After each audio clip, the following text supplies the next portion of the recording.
बिस्मिल्लाहिर्रहमानिर्रहीम। अस्सलाम वालेकुम स्टूडेंट्स।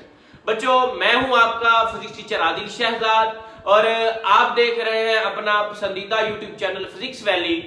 आज की वीडियो में बच्चों हम बड़ा इंपॉर्टेंट एक टॉपिक डिस्कस करने जा रहे हैं।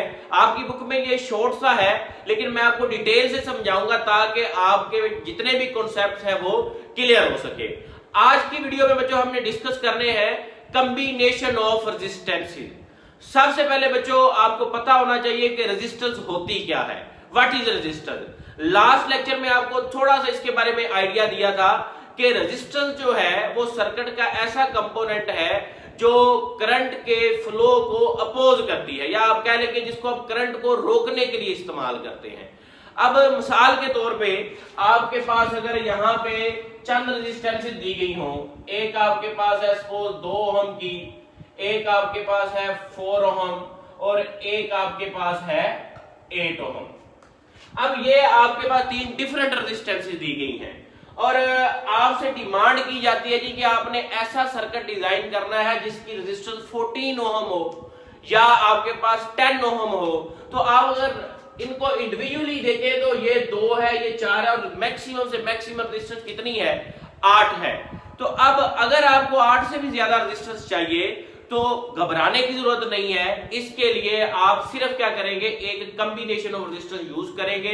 उसकी मदद से आप वो जितनी भी आप ज्यादा रेजिस्टेंस चाहते हैं आप फाइंड कर सकते हैं। या दूसरी तरफ अगर आपका टारगेट है कि आपको ये 2 ओम से भी कम रेजिस्टेंस वाला सर्किट चाहिए, मतलब आपको मैक्सिमम 8 दी हुई है, कम से कम 2 दी हुई है, तो अगर 2 से भी कम रेजिस्टेंस चाहिए आपको तो फिर क्या करेंगे बच्चों, फिर भी आपको घबराने की जरूरत नहीं। फिर आप क्या करेंगे, एक और कॉम्बिनेशन होता है रेजिस्टेंस का, वो आप यूज करेंगे और उसकी वजह से आप क्या कर लेंगे, इसको हल कर लेंगे। तो इसको याद रखिएगा और इसकी मदद से हम चीजों को जो है वो डिजाइन करेंगे और समझेंगे। अब 2 तरह के बच्चों कॉम्बिनेशन होते हैं। सबसे पहला जो कॉम्बिनेशन है वो है series combination of resistances. Series combination में बच्चों आपके पास जो रेजिस्टेंसेस होती हैं, मिसाल के तौर पे ये मैं कुछ रेजिस्टेंसेस को जोड़ रहा हूं, 2 और ये यहाँ पे 3, एक R1 है, दूसरी R2 है, ये R3, ये बेटे एंड टू एंड कनेक्टेड है। इस तरह से अगर आपके पास रेजिस्टेंस जुड़ी हुई हो तो आप बोलेंगे कि ये रेजिस्टेंस का कॉम्बिनेशन क्या है, सीरीज कॉम्बिनेशन है। बच्चों क्या कॉम्बिनेशन है, कौन सा है, सीरीज कॉम्बिनेशन। आइए जरा अब हमने आगे डेरिवेशन करनी है तो इसको हल करते हैं। ये बेटे आपके पास मैंने ना एक सीरीज कॉम्बिनेशन ऑफ रेजिस्टेंसेस लिया है और इसको बच्चों कनेक्ट कर दिया है एक अदद बैटरी जिसका पोटेंशियल क्या है, V है। 3 रेजिस्टेंसेस हैं, R1, R2 और R3।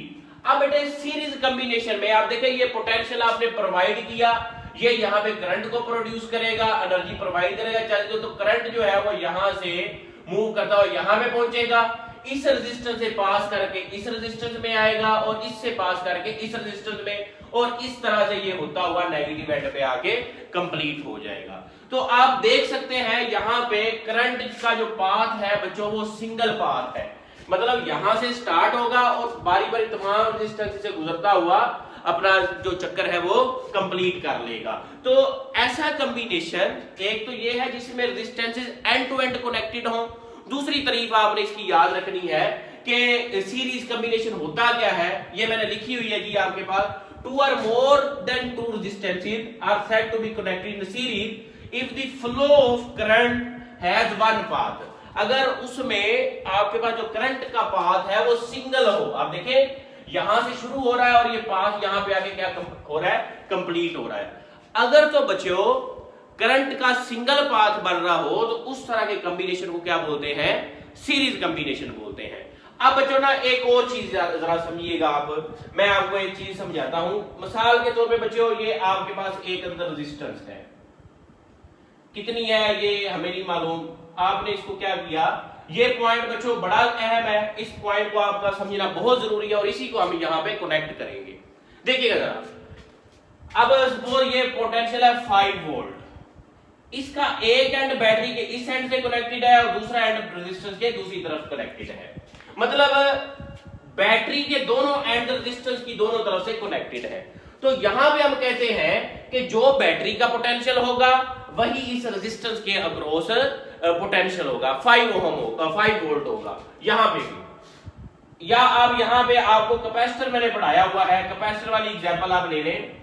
अब देखें जरा, यहां पे अगर 10 वोल्ट आप प्रोवाइड कर रहे हैं तो एक एंड जो है वो पॉजिटिव प्लेट पॉजिटिव टर्मिनल के साथ है, दूसरा कैपेसिटर क्या है नेगेटिव टर्मिनल के साथ। तो हम कहते हैं जी कि अगर एक एंड एक तरफ दूसरा एंड दूसरी तरफ कनेक्टेड हो तो जो बैटरी का पोटेंशियल होता है वही पोटेंशियल आपकी रेजिस्टेंस या कैपेसिटर का होगा। बच्चों अगर दोनों एंड बैटरी से कनेक्ट हो रहे हो रेजिस्टेंस के या कैपेसिटर के, तो वहां पे जो पोटेंशियल जो बैटरी का होगा वही उस रेजिस्टेंस के अक्रॉस होगा या वही उस कैपेसिटर के अक्रॉस होगा। अब इसी कॉन्सेप्ट को आपने यूज करना है यहां पे। अब देखिएगा जरा बच्चों, आपके पास यहां से पोटेंशियल स्टार्ट हो रहा है, R1 रेजिस्टेंस को हम देखते हैं, इसका ये पॉजिटिव टर्मिनल जो है वो यहां पे कनेक्टेड है। मुझे बताएं जरा, क्या नेगेटिव जो टर्मिनल है रेजिस्टेंस का वो यहां पे कनेक्टेड है? बिल्कुल भी नहीं, ये नेगेटिव तो यहां पे कनेक्टेड है। इसका मतलब है कि इसका पोटेंशियल बैटरी वाला पोटेंशियल नहीं है, तो इसके पोटेंशियल को हम नाम दे देंगे V1। अब जरा R2 को देखिएगा, वही कॉन्सेप्ट जो बताया आपको, एक एंड पॉजिटिव से होना चाहिए, दूसरा एंड क्या बेटे हो रहा है, बल्कि R2 का तो कोई भी एंड डायरेक्टली बैटरी से अटैच नहीं हो रहा, तो इसका भी पोटेंशियल बैटरी के पोटेंशियल के बराबर नहीं होगा। तो आप इसको क्या लिख सकते हैं, V2 लिख सकते हैं। अब बेटे इसी तरह आप R3 देखिए, R3 का एक एंड नेगेटिव तो कनेक्टेड है लेकिन दूसरा एंड कनेक्टेड नहीं है, तो आप यहां पे इसका पोटेंशियल भी कहेंगे जी कि बैटरी के पोटेंशियल के बराबर नहीं होगा। बैटरी के पोटेंशियल के बराबर कब होगा वो हम बेटे आगे पैरेलल कॉम्बिनेशन में देखेंगे, जब दोनों एंड एक पॉजिटिव से कनेक्टेड हो दूसरा नेगेटिव से हो, तब आपके पास बैटरी के पोटेंशियल के बराबर वो होगा। अब बेटे इतना काम आपने कर लिया, आपने देख लिया कि हर एक रेजिस्टेंस में अगर पोटेंशियल डिफरेंट आ रहा है तो वो कौन सा कॉम्बिनेशन है आपके पास बच्चों, वो सीरीज कॉम्बिनेशन है। एक और डेफिनेशन यहां से ले सीरीज कॉम्बिनेशन की।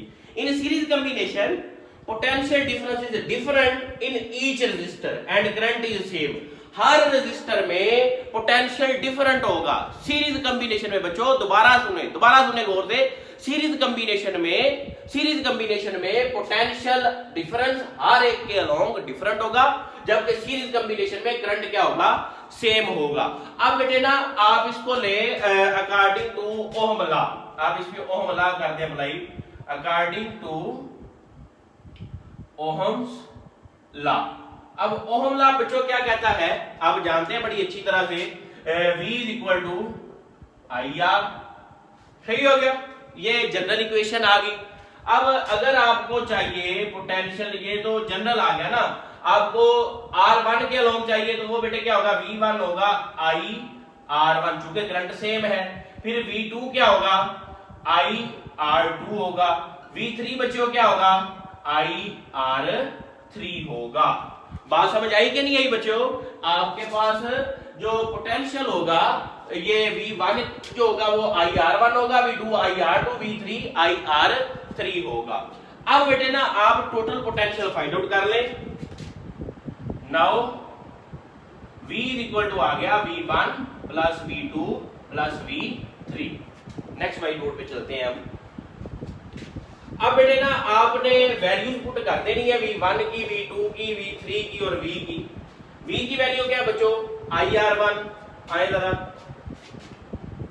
I और R कह दे is equal to IR1 plus IR2 plus IR3।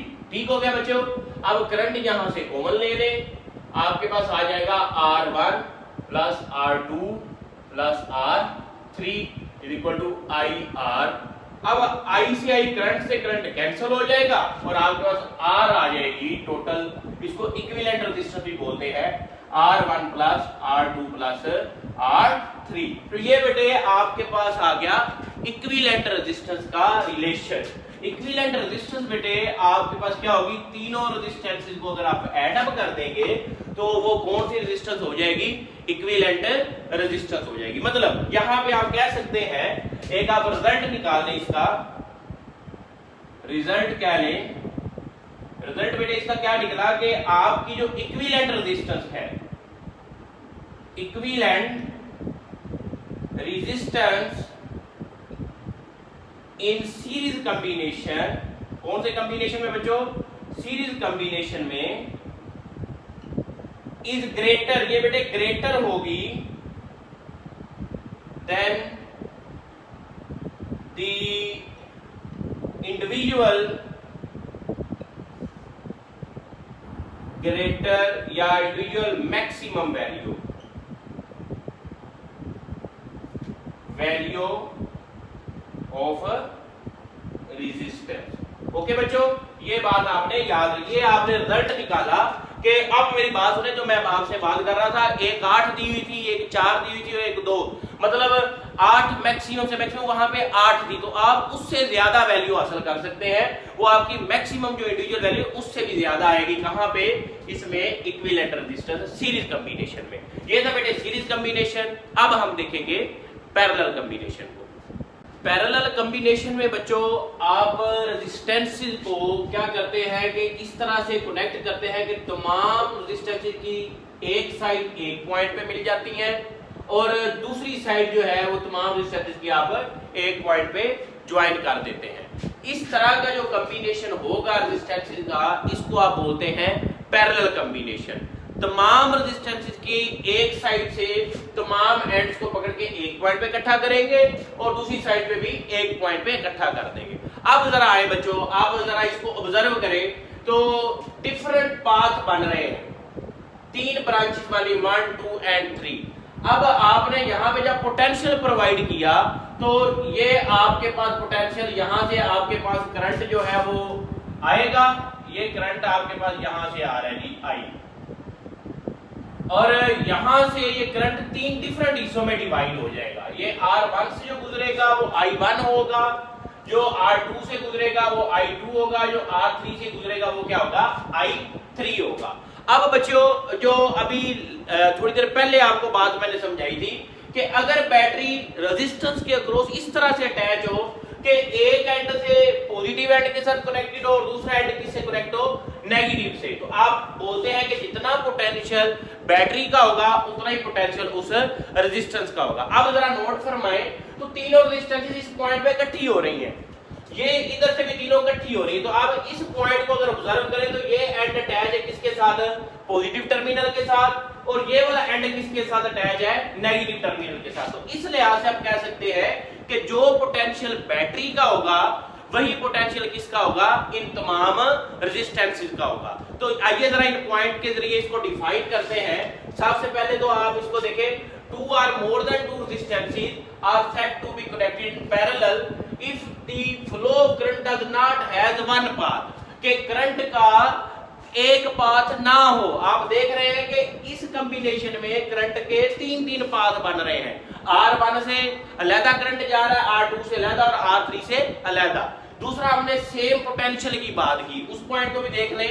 In parallel combination potential difference is same, potential difference बच्चों क्या होगा, सेम होगा in each resistor and current is different. Current क्या होगा बच्चों, डिफरेंट होगा। तो अब आप कह सकते हैं जी अकॉर्डिंग टू ओहम लॉ, जैसे आपने सीरीज के लिए किया, according to ohm's law V किसके इक्वल होता है बच्चों, I R, और अगर आप यहाँ पे आप जानते हैं कि V सेम है, I किसके बराबर आ जाएगा, V by R। ये तो बेटे वैल्यू आ गई करंट की, इसको नोट फरमा लें। अब अगर आपने I1 की वैल्यू निकालनी है तो I1 बच्चों क्या आ जाएगा, V over R1 आ जाएगा। इसी तरह से I2 की अगर आपने फाइंड आउट करनी है तो V over R2 आ जाएगा, और इसी तरह से अगर आपने I3 की वैल्यू फाइंड आउट करनी है तो वो क्या आ जाएगा, V over R3। ठीक हो गया बच्चों।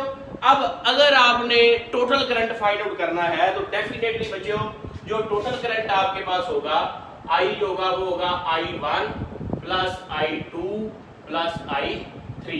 पुट दी वैल्यू, I की वैल्यू क्या है बच्चों, V over R, I1 की क्या है, V over R1, V over R2 और इसी तरह V ओवर R3।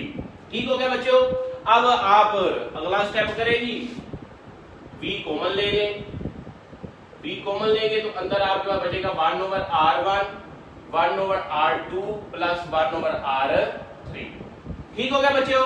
यहां पे आपने कुछ नहीं करना, जस्ट V को V से कैंसिल, तो ये बच गया 1 over R is equal to 1 over R1 plus 1 over R2 plus 1 over R3। अब ये जो R है ये टोटल रेजिस्टेंस है, इक्विवेलेंट रेजिस्टेंस है, तो आप इसको पुट कर दीजिए 1 over R equivalent is equal to 1 over R1 plus 1 over R2 plus 1 over R3। Dear students, ये आपके पास आ गई इक्विवेलेंट रेजिस्टेंस की वैल्यू। ठीक हो गया। किसके लिए? पैरेलल कॉम्बिनेशन ऑफ रेजिस्टेंसेस के लिए। अब जरा एक और चीज नोट कीजिएगा कि ये डिवाइड हो रही हैं, ये रेजिस्टेंसेस क्या हो रही हैं? डिवाइड हो रही हैं। तो लास्ट टाइम आपने सीरीज में देखा था कि टोटल रेजिस्टेंस इंक्रीज हो जाती है और आपके पास जो नेट या टोटल इक्विवेलेंट रेजिस्टेंस आती है वो तमाम रेजिस्टेंसेस के मजमूए के बराबर आती है, या आप ऐसे कह लें कि इंडिविजुअल मैक्सिमम रेजिस्टेंस ज्यादा होती है। लेकिन इसके अंदर क्या होगा, आपके पास चूंकि ये डिवाइड हो रही है, तो ये पॉइंट आपने इसका रिजल्ट याद रखना है कि equivalent resistance is always smaller, कम होगी। क्या होगी? स्मॉलर होगी then the smallest value in the combination. मतलब अगर आपके पास स्मॉलेस्ट वैल्यू दी, आप उससे भी कम रेजिस्टेंस जो है वो फाइंड आउट कर सकते हैं या बना सकते हैं with the help of parallel combination. तो बच्चों, हमने क्या पढ़ा आज के लेक्चर में? हमने कॉम्बिनेशन ऑफ रेजिस्टेंसेस को पढ़ा। दो तरह के कॉम्बिनेशन होते हैं, सीरीज कॉम्बिनेशन और पैरेलल कॉम्बिनेशन। जो सीरीज कॉम्बिनेशन है उसमें करंट सेम रहता है, और जबकि पैरेलल जो है उसमें करंट जो है वो ब्रांचेस में डिवाइड हो जाता है। सीरीज कॉम्बिनेशन में पोटेंशियल हर रेजिस्टेंस के अराउंड डिफरेंट होता है, जबकि पैरेलल कॉम्बिनेशन में जो वोल्टेज है वो सेम रहता है। सीरीज कॉम्बिनेशन में जो रेजिस्टेंस होती है वो इक्विवेलेंट, वो ग्रेटर होती है, इंक्रीज हो जाती है, जबकि पैरेलल कॉम्बिनेशन में रेजिस्टेंस क्या हो जाती है? डिक्रीज हो जाती है। तो ये था बेटे आज का लेक्चर। होप सो आपको समझ आई होगी। अगर आपको लेक्चर अच्छा लगा है तो चैनल को सब्सक्राइब कीजिएगा, बेल आइकन को भी दबाइएगा ताकि आने वाली तमाम वीडियोस की आपको नोटिफिकेशन मिलती रहे। मिलते हैं नेक्स्ट वीडियो में नेक्स्ट लेक्चर के साथ, तब तक के लिए अल्लाह हाफिज़।